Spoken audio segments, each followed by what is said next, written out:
Hi, my name is Thomas Peplow, and I am a member of the Tennessee Bridge Associates team that has worked in coordination with TDOT. Our project lead is Stephanie Wallace, and our mentor is Jennifer Pollard.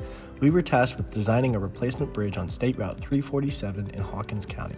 The existing bridge's design lifespan is coming to an end, and the project will improve the current infrastructure.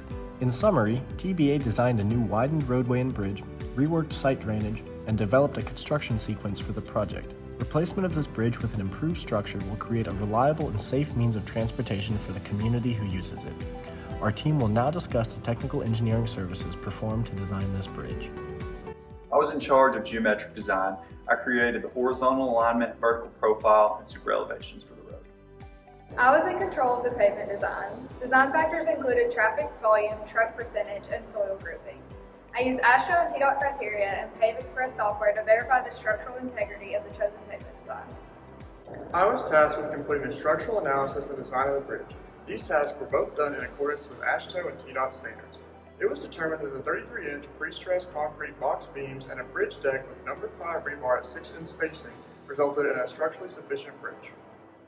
I was responsible for hydraulics and hydrology. Stormwater runoff volumes were calculated for the site using the rational method, and proposed TDOT standard ditches were analyzed using Manning's equation.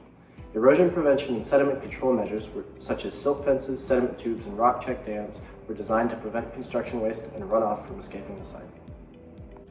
The geotechnical work consisted of foundation and abutment design. I completed bearing and settlement calculations. The number of piles required were determined in accordance with AASHTO and TDOT standards. I was in charge of traffic control for construction. I designed a detour route, proposed temporary signage, and designed permanent pavement markings. I was in charge of construction management. A cost estimation was determined for the project by calculating quantities and using TDOT average unit prices.